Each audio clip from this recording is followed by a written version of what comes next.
Pagar Alam adalah salah satu kota yang terletak di Provinsi Sumatera Selatan. Dikelilingi oleh pegunungan yang hijau, taman nasional yang luas, dan air terjun yang indah. Pagar Alam menjadi destinasi yang menarik untuk dieksplorasi. Pagar Alam juga memiliki banyak kampung adat, salah satunya adalah Desa Pelang Kenidai. Terletak di Kecamatan Dempo Tengah, desa ini juga dikenal luas di Indonesia karena masih mempertahankan adat istiadat nenek moyang yang sangat kental dan menyimpan banyak kisah sejarah serta peninggalan sejarah yang sangat penting yang menyingkirkan ratusan kampung adat lainnya di Indonesia. Selain situs megalit dan cagar budaya lainnya, salah satu objek wisata yang sangat menarik perhatian adalah patung Serunting Sakti atau si pahit lidah yang merupakan simbol kekuatan dan kebijaksanaan masyarakat setempat. Hari ini kami berkesempatan untuk datang di Desa Pelang Kenidai untuk mengulik sejarah, mitos, dan mistis yang ada di kampung adat tersebut. Bagaimana kisah selengkapnya? Tetaplah bersama kami, Skala Dimensi Reborn. Assalamualaikum warahmatullahi wabarakatuh. Kembali lagi bersama kita di tim Skala Dimensi Reborn. Nah, masih bersama saya Gus KJ, ditemani dengan Asep Sulaiman. Malam hari ini kita akan mengulik sejarah ya Kang, tentang Serunting Sakti nih Kang. Di desa mana nih Kang kira-kira nih Kang? Kita ini berada kebetulan di desa Dempo Tengah. Pelang Kenidai ya? Pelang Tepatnya, Kenidai. Tepatnya kita berada di Pagar Alam yang terletak di Provinsi Sumatera Selatan. Nah, kabarnya Kang, kan di sini kan ada persilatan ataupun makam ya. Betul. Tapi yang dipercayai warga setempat ini adalah makam ya. Tapi kalau untuk secara hakikatnya kita juga belum tahu ya Kang ya. Belum tahu, makanya kita nanti coba kita bertanya ke pihak yang benar-benar mengetahui sejarah. Kita akan bertanya dengan guru kunci setempat yang dituakan di kampung ini. Sebenarnya ya Kang ya. Betul. Nah, jikalau kalian para sahabat sekali dimensi penasaran tentang cikal bakal di desa Pelang Kenidai ini, lebih tepatnya berarti Kang kita mungkin akan bertanya lebih banyak ke guru kunci nanti ya Kang ya. Betul. Nah, kalau para sahabat skala dimensi penasaran cikal bakalnya Serunting Sakti atau si pahit lidah ini, nah, jangan skip video ini, tonton ya di channel Skala Dimensi Reborn. Oke? Ya. Oke.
warahmatullahi wabarakatuh. Nah, kembali lagi bersama kita di tim Skala Dimensi.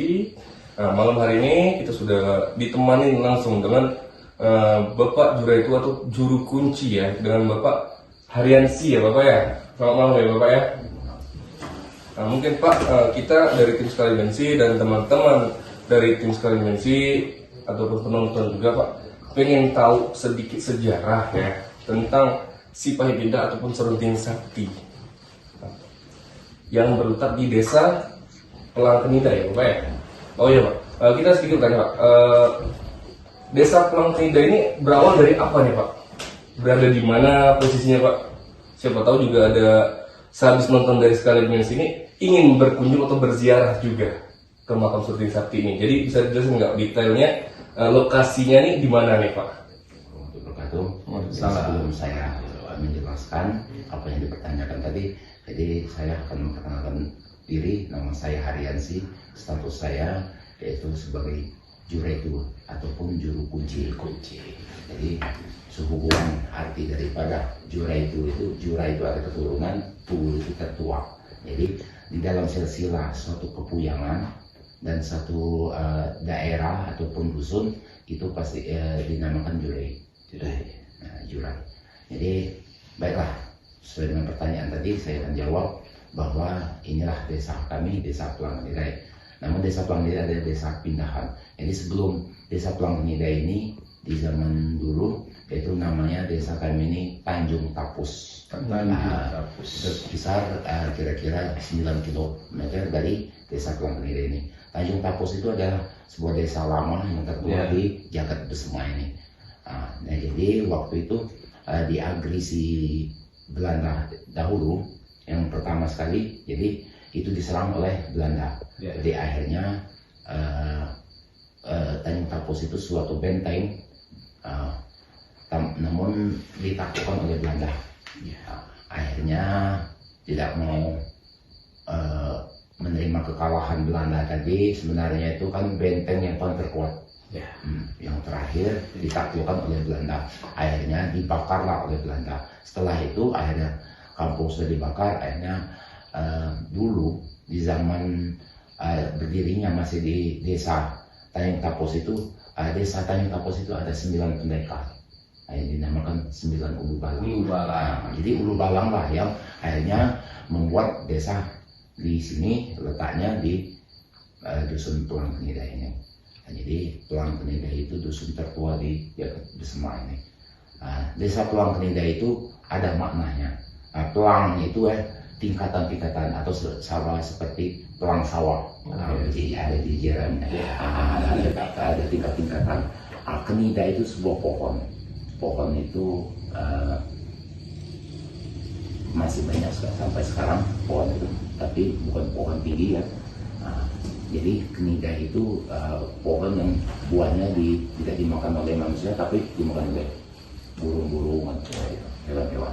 Nah, jadilah makna dari dusun Pelangkenida. Jadi tingkatan-tingkatan tadi, maksudnya sampai sekarang ini masih dapat dibuktikan bahwa setiap satu rumah itu di kampung ini pasti ada tingkatan-tingkatan. Jadi satu rumah ini posisi yang ke rumah yang lainnya pasti lebih rendah, yang rumah yang satu lebih tinggi. Jadi terus berdiri.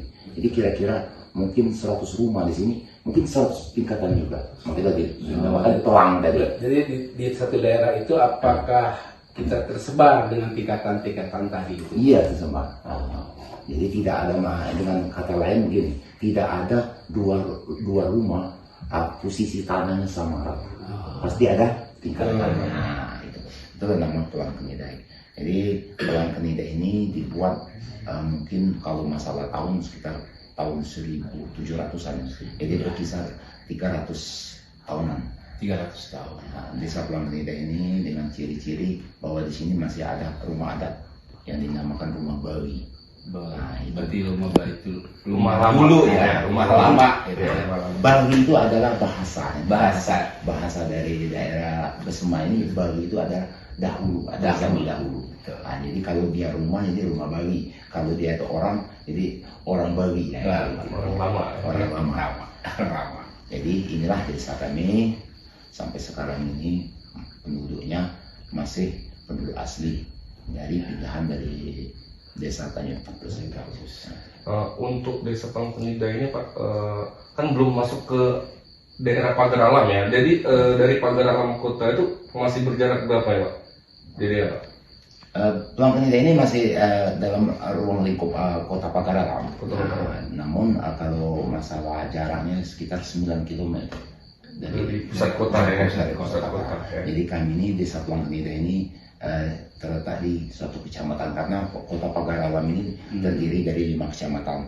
Ya, jadi Pagar Alam Selatan, Pagar Alam Utara, Dempo Tengah, Dempo Utara, Dempo Selatan, dan Dempo Tengah. Jadi kami ini Desa Palangkenida adalah Dempo Tengah.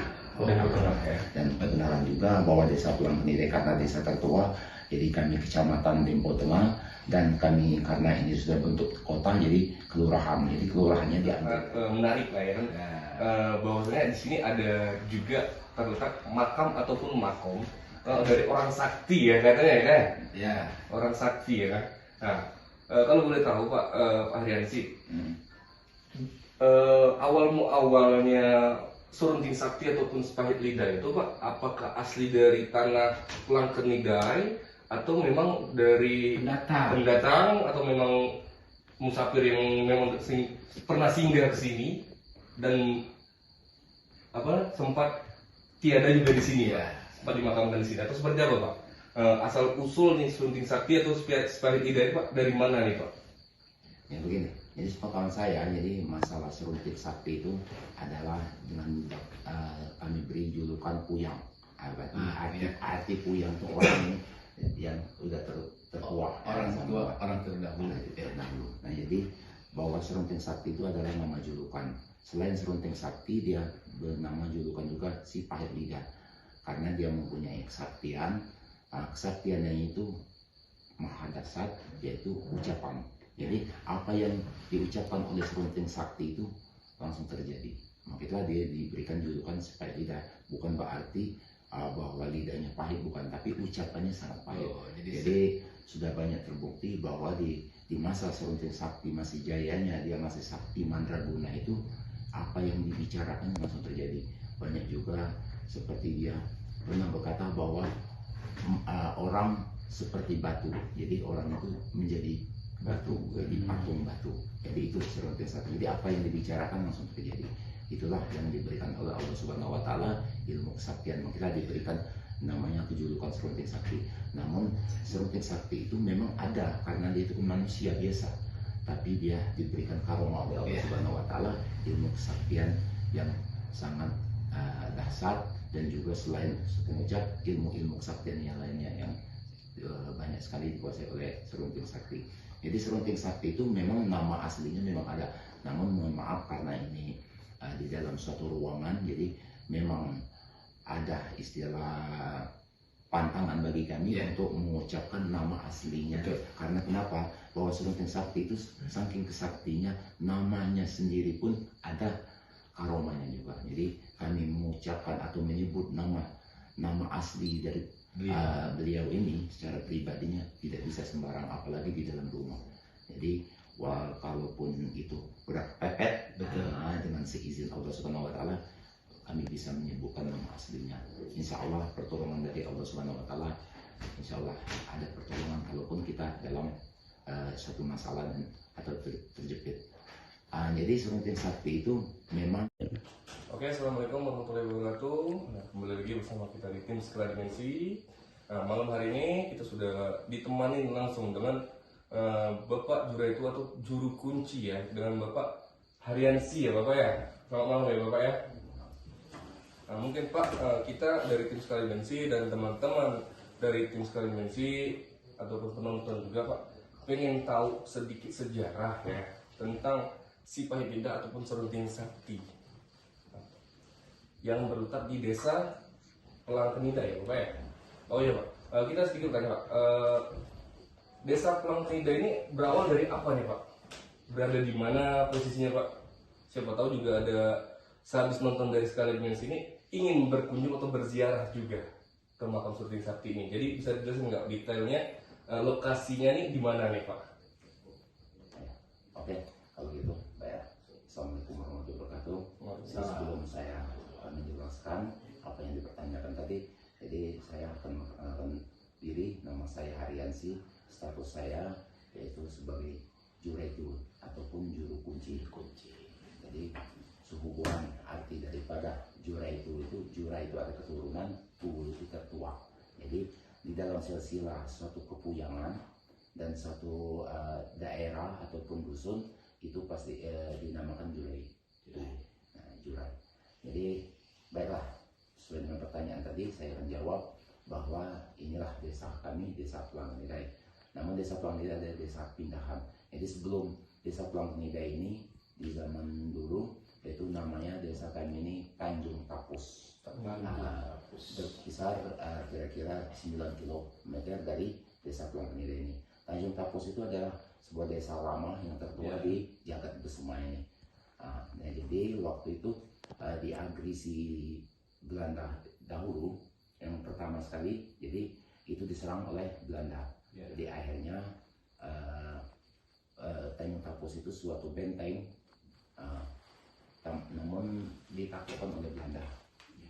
Akhirnya tidak mau menerima kekalahan Belanda tadi. Sebenarnya itu kan benteng yang paling terkuat, yang terakhir ditaklukkan oleh Belanda.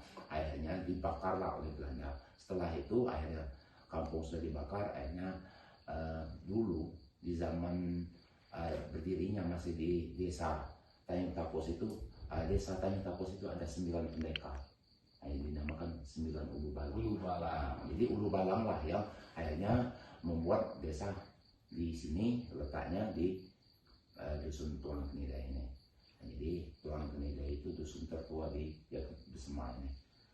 Desa Pelanggenidai itu ada maknanya. Pelangnya itu tingkatan-tingkatan atau sama seperti pelang sawah. Jadi ada jijirannya. Ada tingkat-tingkatan. Kenida itu sebuah pohon. Pohon itu masih banyak sampai sekarang pohon itu, tapi bukan pohon tinggi ya.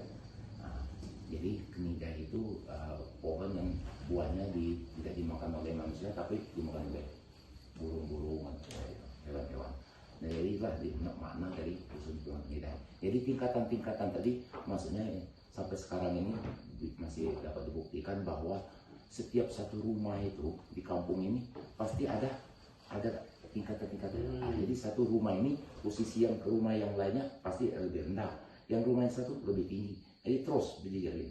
Jadi kira-kira mungkin 100 rumah di sini, mungkin 100 tingkatan juga. Makanya dinamakan pelang tadi. Jadi di satu daerah itu apakah kita tersebar dengan tingkatan-tingkatan tadi itu? Iya, tersebar.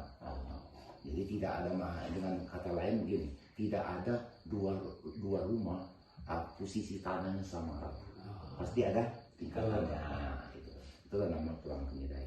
Jadi Pelanggenidai ini dibuat mungkin kalau masalah tahun sekitar tahun 1700-an. Itu masih zaman jahiliyah.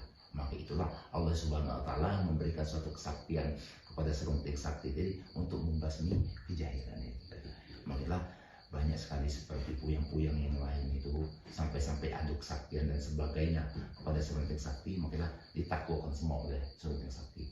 Karena mungkin puyang-puyang lain tadi banyak sekali ya sudah melenceng dari ajaran-ajaran. Maka dari itu ajaran-ajaran atau titipan-titipan sampai sekarang yang masih kami pelihara dari arwah puyang serunting sakti ini, itu yang dinamakan petata petiti. Petata itu perintah, petiti itu larangan. Makanya kami dari garis keturunan serunting sakti ini bahwa tidak bisa kami melanggar aturan-aturan itu. Dan aturan-aturan itu sangat bagus sekali, tidak melenceng dari Al-Quran dan tidak juga karena kita bernegara tidak melenceng dari Pancasila dan Undang-Undang Dasar 1945. Jadi itu masalah serunting sakti tadi. Nah, dan juga serunting sakti ini banyak sekali legenda-legendanya kan, dan juga banyak juga ada versi lain ya, karena serunting sakti itu, maka itulah keturunan dari serunting sakti yang ada di Jagat Besema ini ada namanya satu suku. Karena zaman dulu itu kan ada banyak sekali suku seperti suku Minang, suku Jawa, suku Batak dan juga suku Aceh kan. Nah, jadi di sini ini di Tanah Besema suku yang tertua adalah suku Semidang. Jadi Se itu satu, Midang itu mengembara. Jadi karena serunting sakti itu adalah seorang pengembara, maka itulah kami dari keturunan serunting sakti yang ada di Jakarta Usmani membuat namanya suku Semidang. Oke Pak, Pak Yansi sedikit bertanya Pak. Karena kan sosok si pilot ataupun serunting sakti ini adalah seorang pengembara ya Pak ya. Dan Bapak Haryadi tadi bisa menguatkan bahwasanya serunting sakti ini asli dari tanah Besemah ya Pak ya. Nah, apakah yang poin saya ingin saya tanyakan gini Pak, apakah beliau di saat posisi di tanah Besemah ini mempunyai mempunyai seorang istri nggak Pak? Atau bisa kan Bapak bisa sebagai anak keturunan yang dikatakan ya Pak? Di sini saya mengatakan bahwasanya beliau tuh di tanah Besemah ini mempunyai istri atau tidak Pak? Soalnya kan terkenalnya seorang serunting sakti ini kan pengembara yang melawan buana nih Pak. Di tanah Sumatera khususnya ya Pak ya. Nah, kan bisa nggak Pak saya dijelaskan sedikit tentang silsilah keturunannya sampai benar atau tidak bahwasanya serunting sakti ini mempunyai istri di tanah Besemah ini Pak? Ya, saya jelaskan. Jadi kawan saya bahwa serunting sakti ini banyak ceritanya di tanah Besemah ini, terutama masalah untuk istri ataupun dalam satu kekeluargaannya. Bahwa istri pertama dari serunting sakti yang ini versi yang kami ketahui itu seorang petri. Petri ini sangat cantik dari kayangan. Putri ya, putri itu ya Pak? Petri. Kami sebut sering kami sebut namanya petri kan, atau putri. Putri ini dia hidup di kayangan, dia sering turun ke bumi ini, lantas akhirnya dipersuntinglah oleh serunting sakti. Yaitu putri itu ada 7 dan yang disunting oleh serunting sakti tadi adalah putri yang bungsu. Makanya dia berjulukan juga sebagai Puyang Petri. Putri ini lazim disebut yaitu bidadari karena cantiknya seperti bidadari. Jadi memang bukan berarti serunting sakti itu beristri seorang bidadari, bukan, karena bidadari itu adalah di surganya Allah. Itu yang lebih tepatnya. Tapi itu jenis putri yang cantik sebagai bidadari. Makanya lazimnya kami disebut sini bahwa istri pertamanya adalah bidadari. Namun itu sejenis makhluk yang dinamakan putri dari kayangan. Itu di daerah Besemah ini lah yang mempersuntingnya, karena di daerah Selangis itu ada sebuah telaga zaman dulu. Jadi akhirnya serunting sakti dapat petunjuk bahwa di sana akan ada turun setiap malam 14 atau malam purnama. Akhirnya ketemulah oleh serunting sakti, putri lagi mandi di telaga tadi dan memetik kembang-kembang. Lantas akhirnya diambillah oleh serunting sakti dengan kekuatan, dengan kesaktian serunting tadi, diambillah selendang. Akhirnya selendang yang putri bungsu yang terambil, disimpan oleh serunting sakti. Akhirnya karena putri itu kan biasanya turunnya malam, bukan siang hari. Lantas yang lainnya sudah bisa berangkat ke terbang. Karena kan istilah putri itu kan pakai selendang terbangnya. Lantas yang bungsu tidak bisa. Maka akhirnya ketemu dengan serunting sakti, suka sama suka, dengan ridho Allah akhirnya dipersunting oleh serunting sakti, akhirnya menjadi istri serunting sakti. Dan hasil daripada perkawinan serunting sakti tadi yaitu bahwa Puyang Putri tadi mengadakan yaitu daerah Lintang Empat Lawang. Jadi daerah Lintang Empat Lawang itu adalah keturunan Puyang serunting sakti dengan istrinya yang pertama sebagai petri atau bidadari tadi. Lantas serunting sakti tadi berkeluarga lagi seizin daripada seredo daripada Puyang istrinya yang pertama tadi, karena istri pertama tadi menyuruh. Berarti menyelir ya? Menyelir ya, bukan meneruskan turunan dari putri tadi ya Bapak ya? Karena dia tadi mau sudah rindu mau kembali lagi ke kayangan, akhirnya serunting sakti diizinkan untuk beristri lagi. Akhirnya dia beristri lagi dengan seorang putri juga, itu Kelawai atau ayu daripada seorang Puyang juga yang sakti mandraguna yang dinamakan Rio Tabing. Jadi Kelawai Rio Tabing tadi dipinanglah oleh serunting sakti. Akhirnya waktu dia dipinang oleh tadi, maka permintaan daripada Puyang Petri tadi katanya mana selendang saya tadi, saya ingin menari karena waktu pesta perkawinan istrinya yang kedua tadi. Oke. Nah, Sebelum terlalu jauh seperti ini Pak, bahwasannya yang saya tanyakan dari istri yang pertama, dari yang putri ya dari Pak. Ini Puya Surti Sakti ini sempat mempunyai keturunan atau tidak Bapak? Dari tayangan tadi Bapak? memang ada keturunannya. Ada keturunannya, namanya anaknya yang pertama tadi itu Kriya Bujang Gunung. Karena dia lahirnya di atas Gunung Dempo. Ya makanya dijuluki dinamakan Kriya Bujang Gunung. Nah lantas Kriya Bujang Gunung tadi dapat juga julukan namanya Diro. Nah akhirnya Diro tadi menjadi Puyang juga, berkembang biaklah sampai sekarang ini itulah menjadi Puyang, menjadi daerah Lintang Empat Lawang ataupun Kabupaten Empat Lawang sekarang ini. Makanya banyak sekali orang-orang Lintang Empat Lawang berziarah ke makam Serunting karena dia adalah keturunan dari Serunting Sakti, istrinya yang pertama. Dan kami sebagai suku Semidang tadi adalah hasil daripada istri yang kedua tadi. Dari sini Pak. Selain itu kan tadi ada Bapak sebutkan di mana ada apa tadi perintah dan larangan. Ya. Apakah sampai saat ini masih diterapkan atau seperti apa? Karena yang kami dengar, jadi adat di sini masih kental dan masih istilahnya apa namanya Pak Rida? Diterapkan. Masih terapkan atau tidaknya itu. Ya tadi kan Bapak sebutkan seperti itu. Yang petata petiti tadi Ya, itu Pak.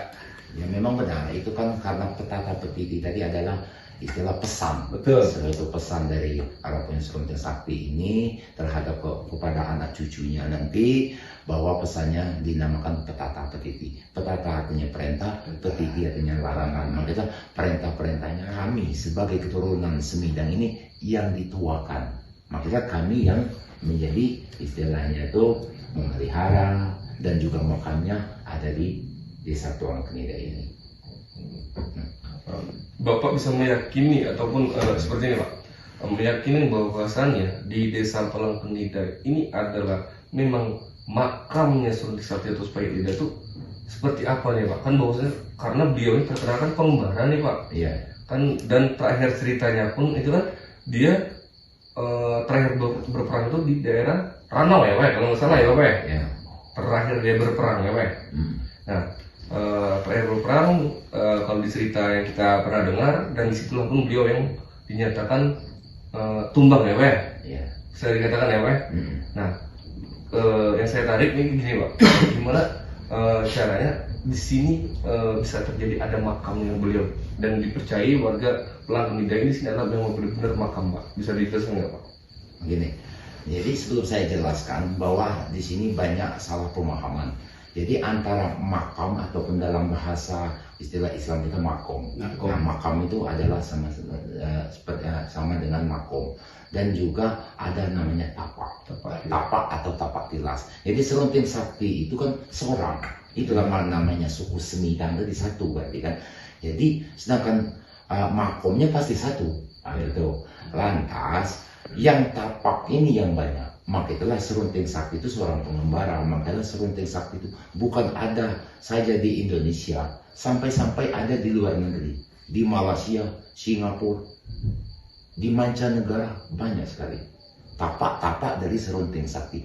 Artinya mungkin beliau itu pernah ada di sana. Makanya bahwa Serunting Sakti karena dia seorang pengembara, bila mana dia masuk ke suatu daerah situ, dia membuat tapak tilas tadi. Untuk membuat suatu kenang-kenangan atau sebagainya, dan juga pasti ada peninggalan atau jejak-jejaknya dari Serunting Sakti. Makanya banyak sekali tapak. Namun kalau makom tetap satu. Nah makanya kami yakini bahwa makomnya Serunting Sakti ada di Desa Pelang Penida. Nah kenapa begitu? Bahwa Serunting Sakti itu meninggalnya memang di daerah Palembang, yaitu di tepi Danau Ranau. Jadi dikisahkan waktu dulu bahwa Serunting Sakti itu adu kesaktian dengan Puyang. Ada juga seorang Puyang yang sakti mandraguna juga, Puyang daerah Ogan atau daerah Palembang, yaitu diberikan julukan yaitu Puyang mata empat, karena matanya empat. Nah, jadi di depan dua, di belakang ada dua.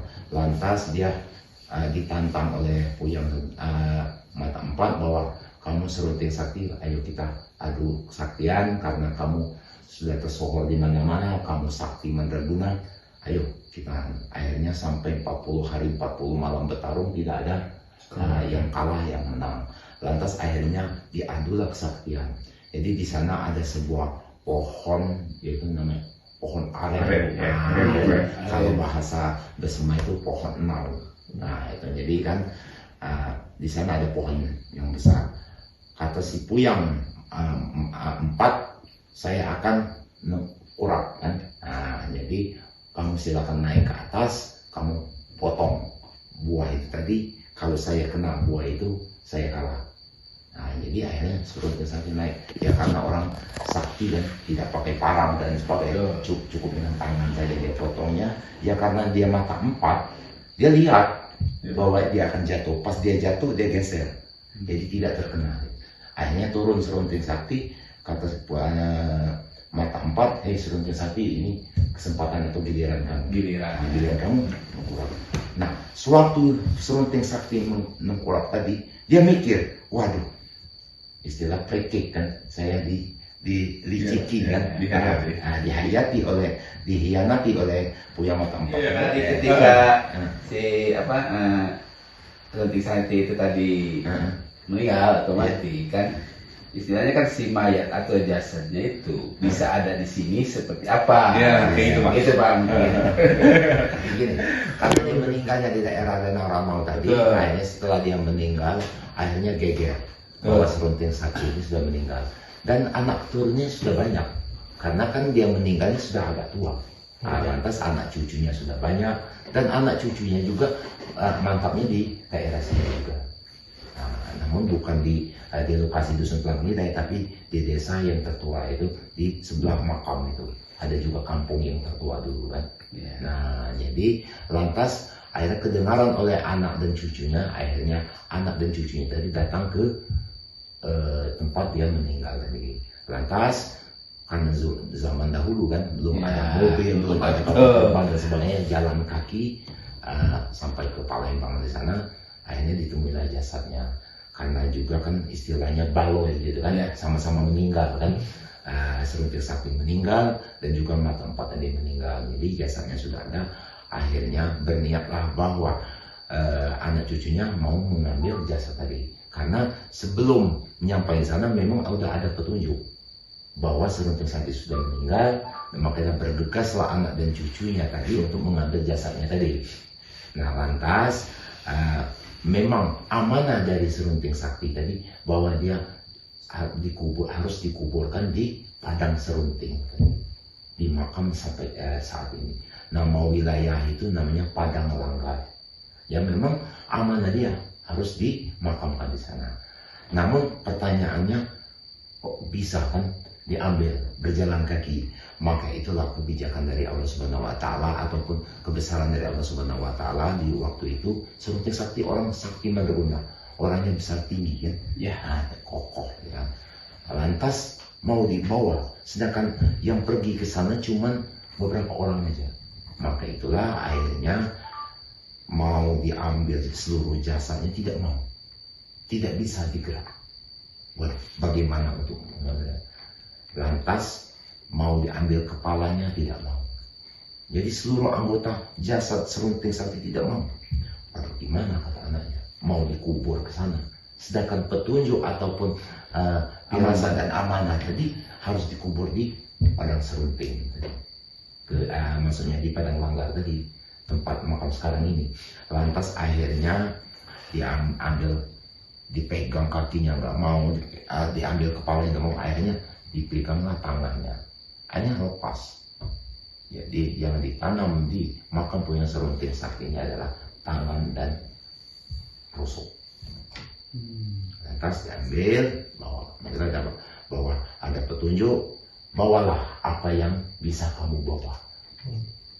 Karena secara logikanya, kalaupun berjalan kaki, kalau mengambil jasad serunting sakti sebesar itu, mau digotong, kurasa bukan sampai, malahan yang gotongnya yang meninggal dunia dari Palembang berjalan kaki ke desa Pelanggeridai atau ke kota Pagaralam dengan jarak berapa Berarti ratus kilo. tidak keseluruhan Ya, keseluruhan intinya jasadnya ya yang tidak dibawa. seluruh jasadnya bahwa dimakamkan. Maka dari itu bahwa itulah keyakinan kami bahwa inilah makam.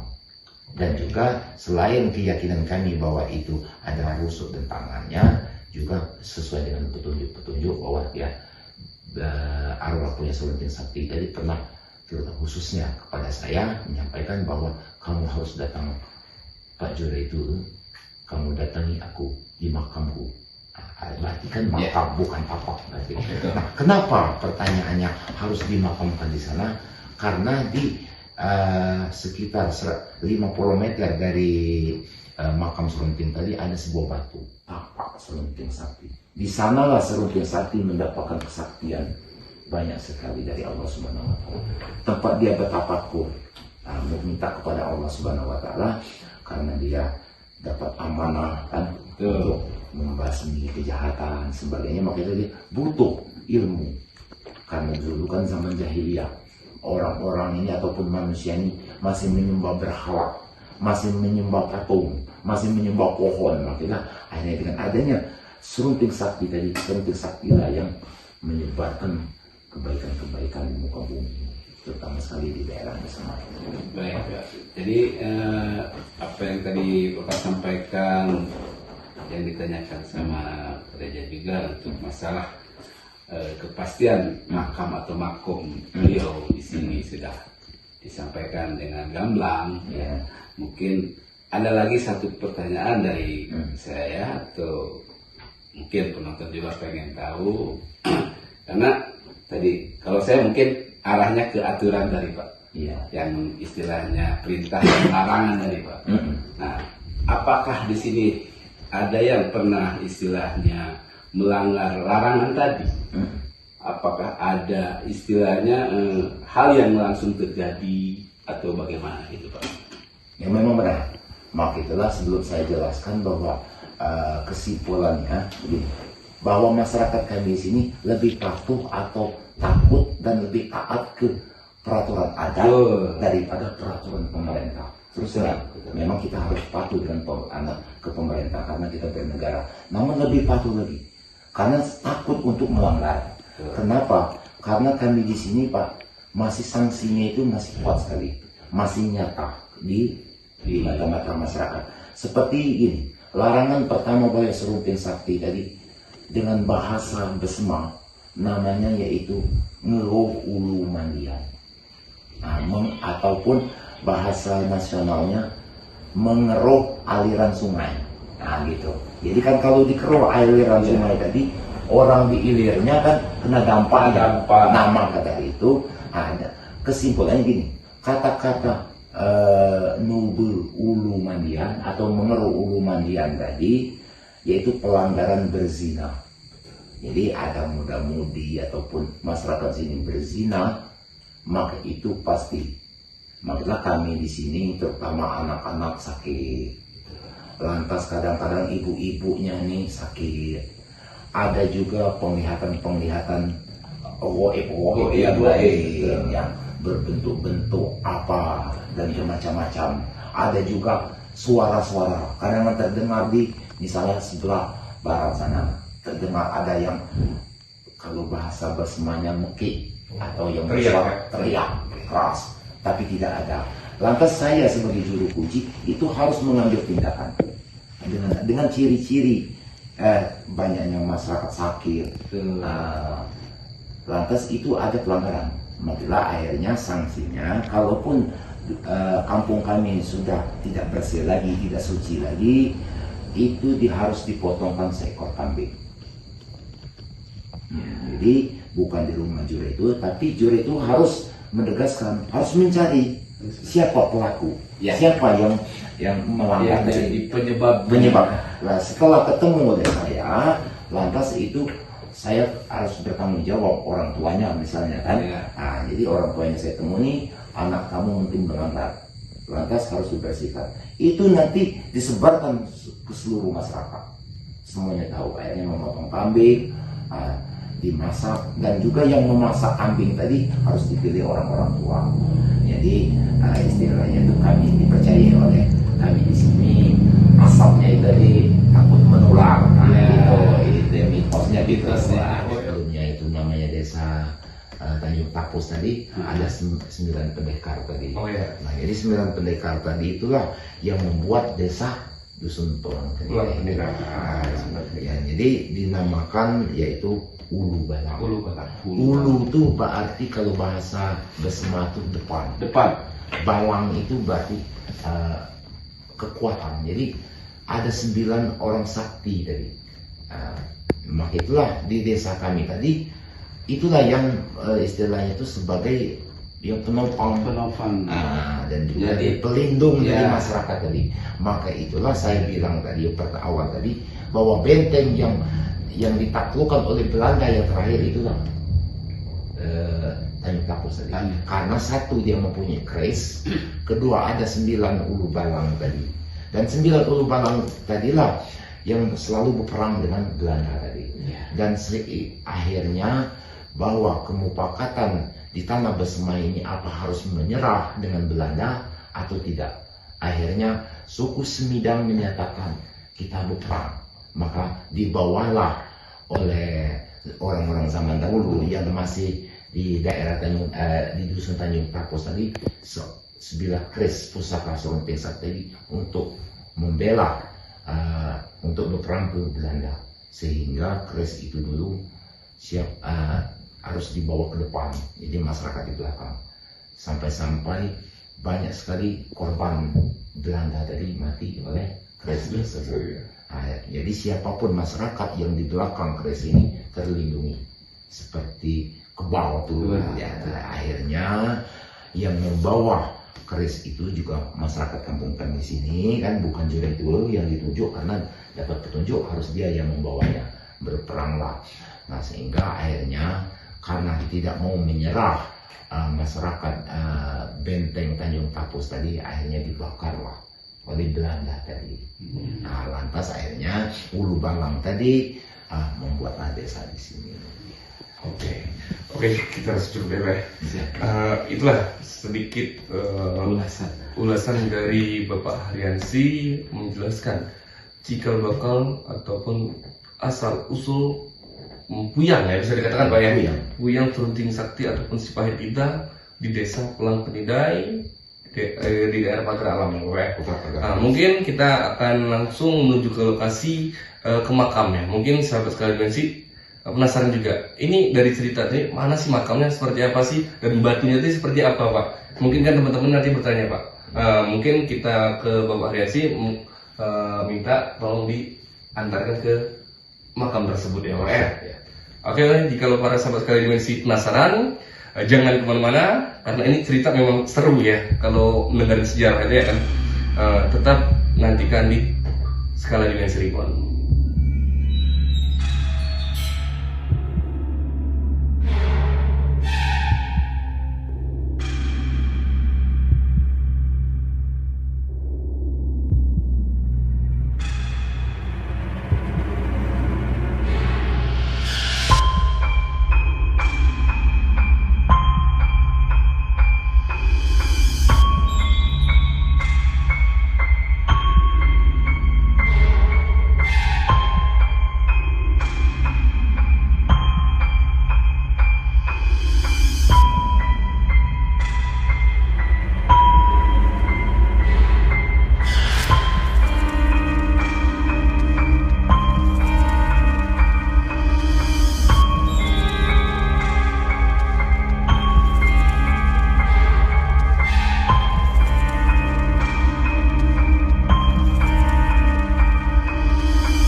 Oke, untuk para sahabat Skala Dimensi, sekarang saya berada di depan pintu makam ataupun gerbang pintu masuk ya Bapak ya, Haryansi ya Pak. Nah, kita akan explore ya, sedikit kita melihat ya Pak ya. Oh, ini makamnya, itu ada batu tapaknya tadi seperti apa yang kita ceritakan tadi Bapak ya. Mungkin dari Kang Asep ada mau ditanyain juga Pak? Ya, mungkin nanti Setelah diarahkan dari Pak Rensi ya. Arief ini, kita makamnya di mana, batu tapak tadi di mana. Jadi nanti mungkin sambil dijelaskan. Mungkin itu rekan-rekan. Oke Pak, kita ini tuntut gitu ya. Ya.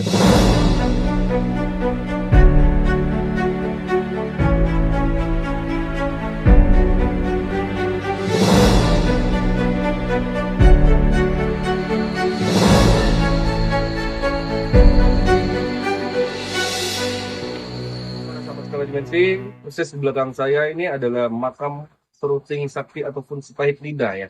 Bener ya Pak ya, Pak Rensi ya? Mungkin itu jelasin sedikit Pak. Inilah makam Puyang Serunting Sakti ataupun makam si Pahit Lidah ataupun Puyang Semidang. Nah, jadi ada 3 nama julukan Serunting Sakti. Makamnya yang sering diziarahi setiap hari, banyak ziarah-ziarah yang datang berziarah ke makam Puyang Serunting Sakti. Mungkin kita lihat ke batu tapaknya ya Pak ya. Batu tapaknya di mana Pak? Apakah jauh Pak dari letak makam ke batu tapaknya Pak? Ya, ini makamnya jadi besar sekitar 50 meter di arah bawah itu batu tapak. Oke. Atau Oke. lazimnya sekarang ini sudah diyakini oleh masyarakat itu batu penyembayangan ataupun batu tempat untuk bersolat atau bersembahyang. Mungkin kita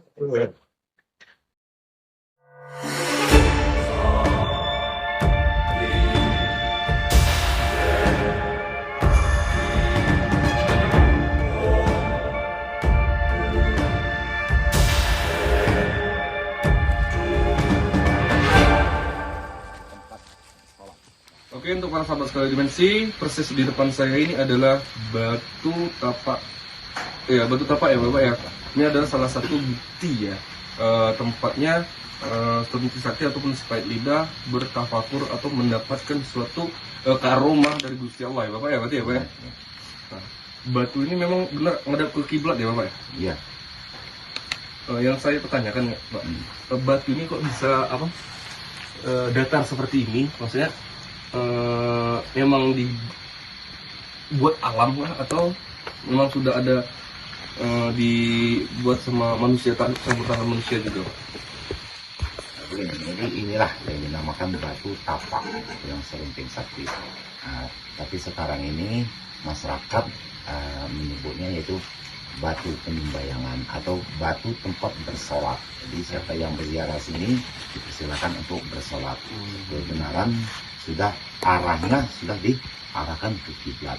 Nah, semestinya sesuai dengan petunjuk yang saya dapat dari Rukun Serunting Sakti ini, bahwa batu ini adalah batu tempat dia bertapakur ataupun bertapa. Nah, itu kan. Nah, jadi akhirnya Serunting Sakti berdoa kepada Allah Subhanahu wa taala untuk meminta kesaktian ataupun ilmu-ilmu. Sehingga disinilah tempatnya dia mendapatkan ilmu tersebut. Dan juga ilmu-ilmu yang lain. Jadi juga saya perjelaskan, Serunting Sakti mendapatkan ilmu dari Allah Subhanahu wa taala sepengucap ataupun sekali ucap tadi, apapun yang terucap dari mulutnya itu langsung terjadi. Jadi juga ada juga ilmu-ilmu yang lain seperti ilmu kebal dan juga ilmu terbang, dan juga Serunting Sakti bisa ilmu lari di atas air itu, dan juga ilmu bisa menghilang. Nah, jadi banyak dan ilmu-ilmu yang lain.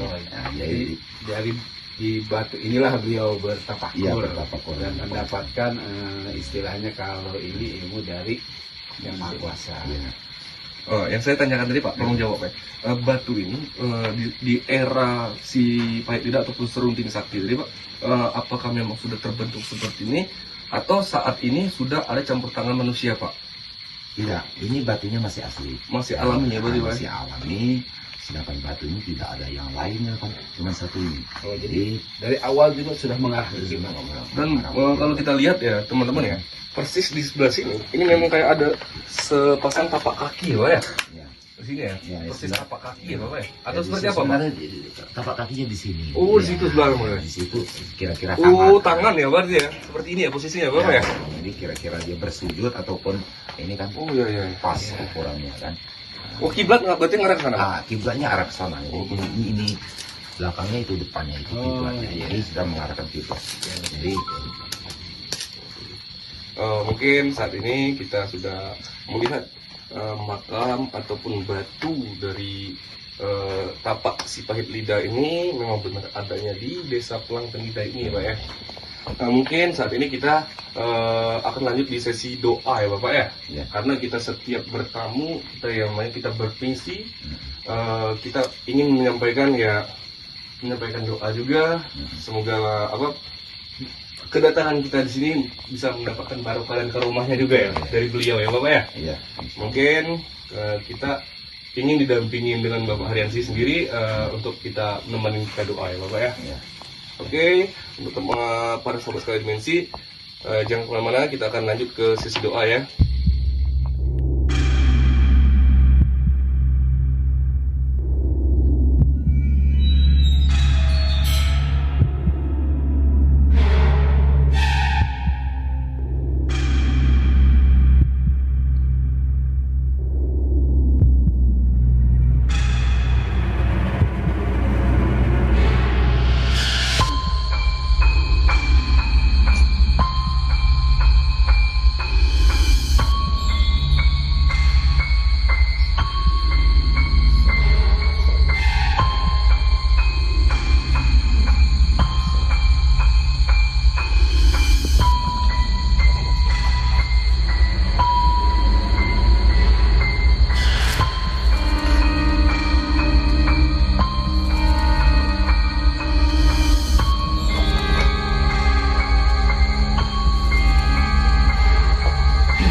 wali-wali kisna, wali-wali songo.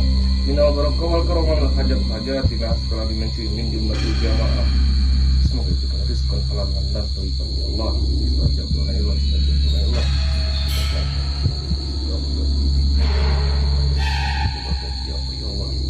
Al-Fatihah. A'udzubillahi minasyaitonir rajim. Bismillahirrahmanirrahim. Alhamdulillahirabbil alamin arrahmanir rahim. Iyyaka na'budu wa iyyaka nasta'in ihdinas mustaqim. Shiratal ladzina an'amta 'alaihim ghairil maghdubi 'alaihim waladdallin. Ila berarti cukup Assalamualaikum.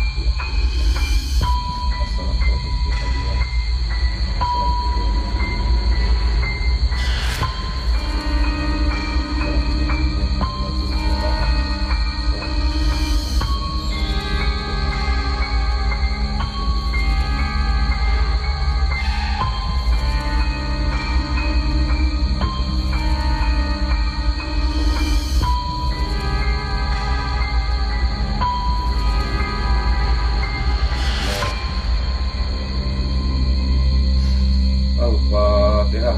A'udzubillahi minasyaitonir rajim. Bismillahirrahmanirrahim. Alhamdulillahirabbil maliki yaumiddin. Iyyaka na'budu wa iyyaka nasta'in ihdinas siratal mustaqim. Siratal ladzina an'amta 'alaihim ghairil maghdubi 'alaihim waladdallin. Assalamualaikum warahmatullahi wabarakatuh. Ya Khudam, ya Khudam.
Assalamualaikum warahmatullahi wabarakatuh. Ya Khudam, ya Khairul Bait, ya Sayyidul Karomah.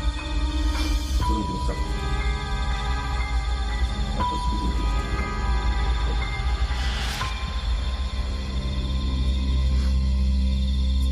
Assalamualaikum warahmatullahi wabarakatuh. Ya Khudam, ya Khairul Bait, ya Sayyidul Hajar, ya Sayyidul Bait. Turun besar. Assalamualaikum.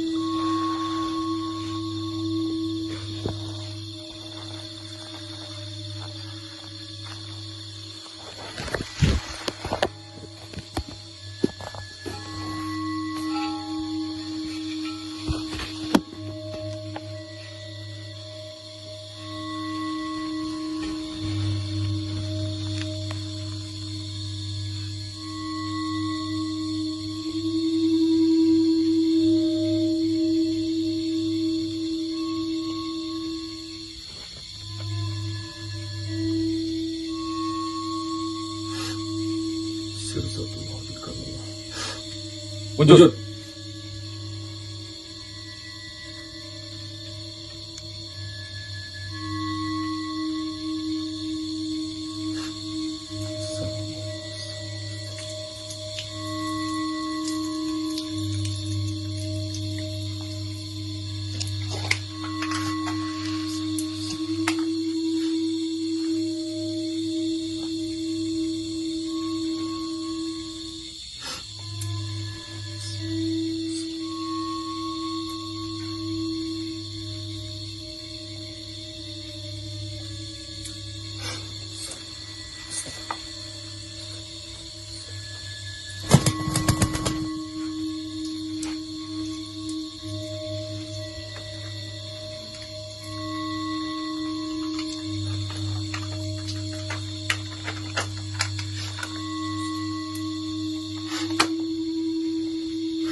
Jangan kepala,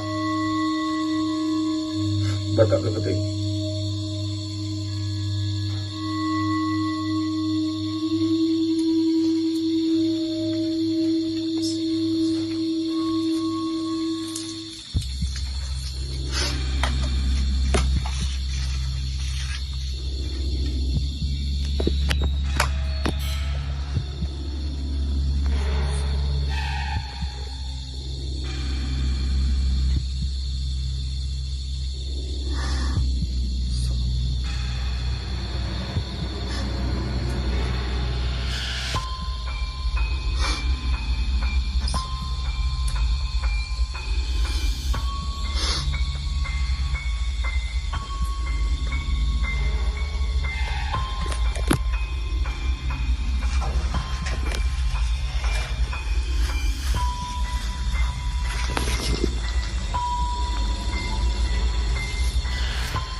Itu karena Allah.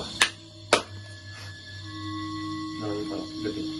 Jangan dibawa digeting.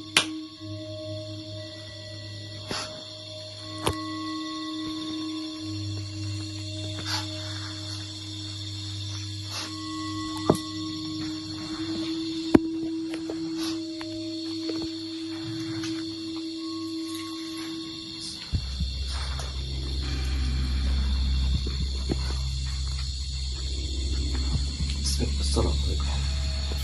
Ya Sayyidul Karimah.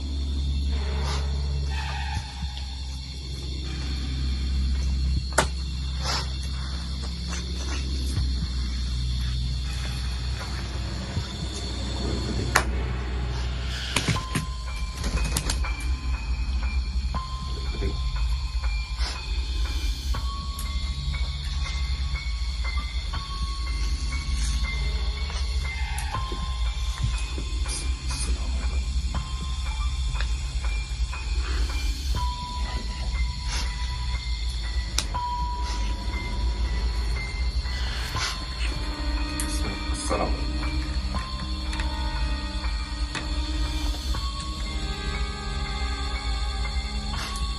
Ujung kamu nak inak nih.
Minum.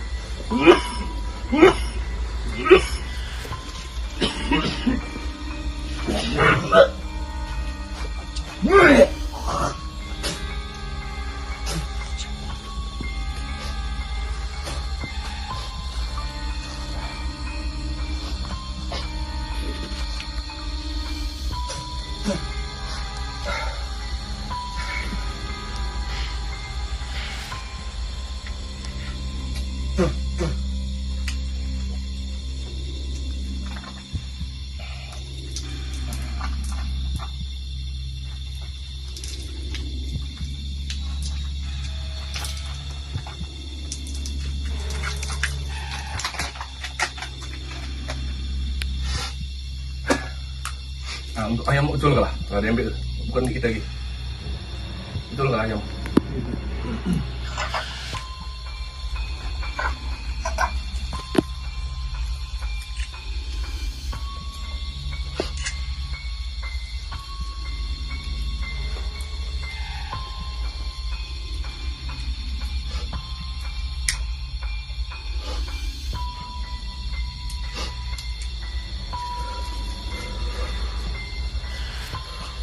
Siap, mana sekarang? Beratan.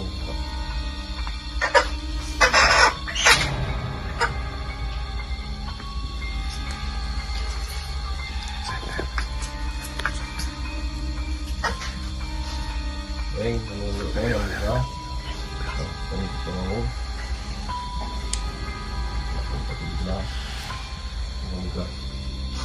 Assalamualaikum. Tidak apa ya?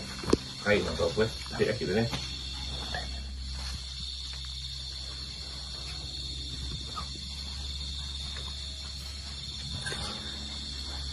Nah ini dapat titipan itu.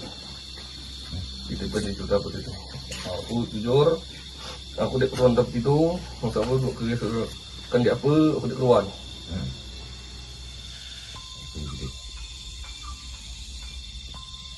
Untuk disaksikan kamu. Nah inilah penunjuk kamu ini aku. Nah Mas Aru Kalau mana aku ada di, aku minta tolong jelas sedikit apa. Ada ini dengan ada ini aku dititipkan ini kan dia apa.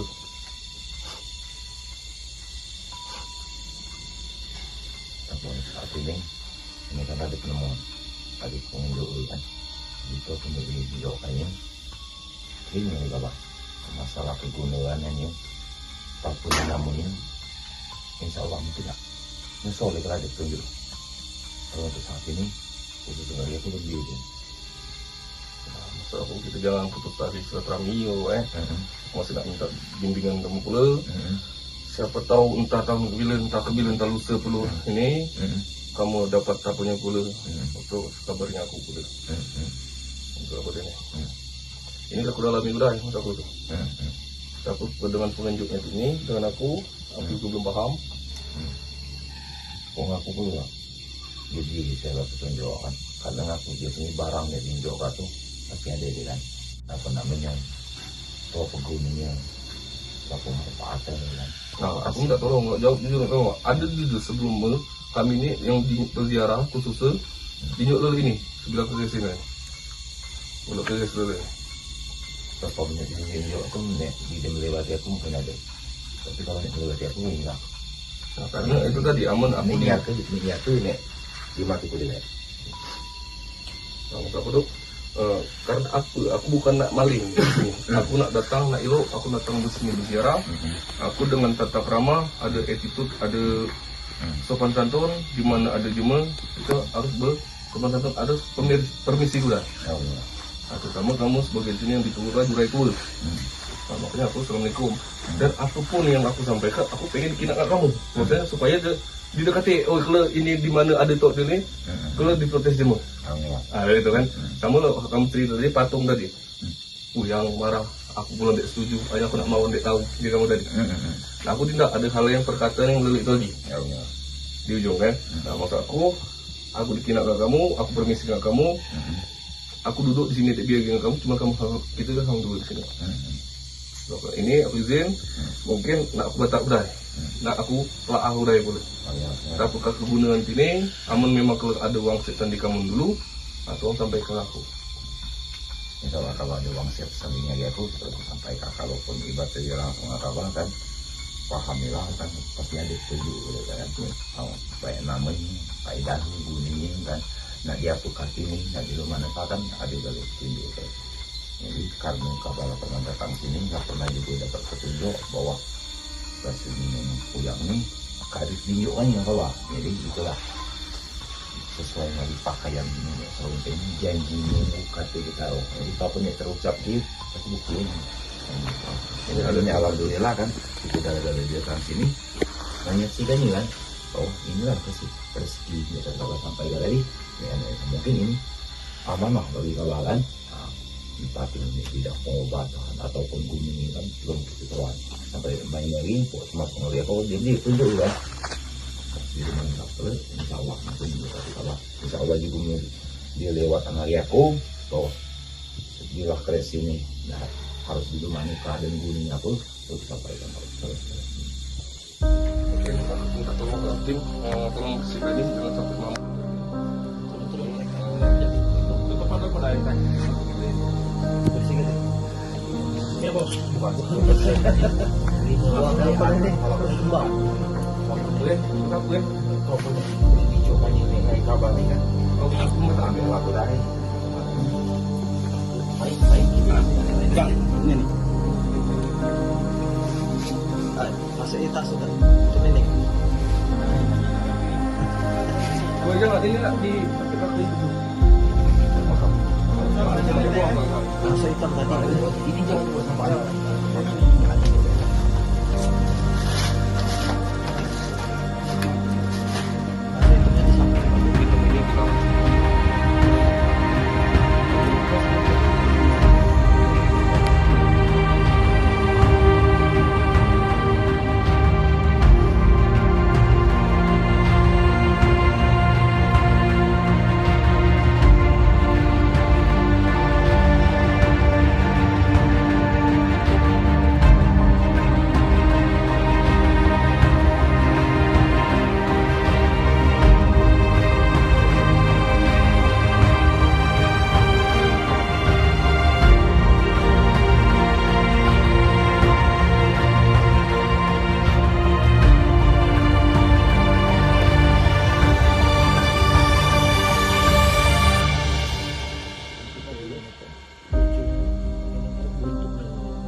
Coba ke tangan bawah.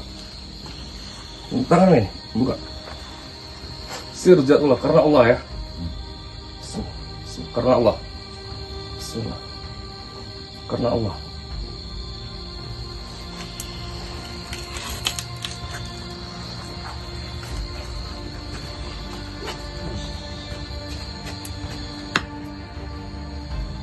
Oke, untuk para sahabat sekali dimensi, mungkin tema penelusuran ataupun mengulik sejarah dari Serunding Sakti ataupun supaya tidak mungkin sampai saat ini cukup dulu ya kan ya?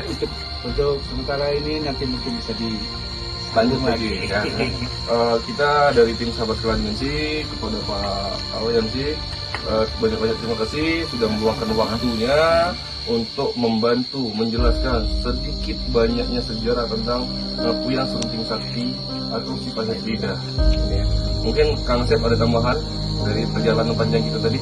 ya, semua mungkin kita kembalikan ke Maha Yang Kuasa di atas. Apapun yang kita lakukan, apapun yang kita kerjakan, mudah-mudahan pemirsa semua, pemirsa skala dimensi ribuan ini bisa memahami apa yang disampaikan dari Direktur Jenderal sebelumnya. Terima kasih untuk membantu. Oke, jangan lupa tetap di-share, like, dan subscribe ya ke banyak-banyak sosial media kalian. Kita tim sekali dimensi masih butuh support dari kalian. Oke, akhir kata, wassalamualaikum warahmatullahi wabarakatuh.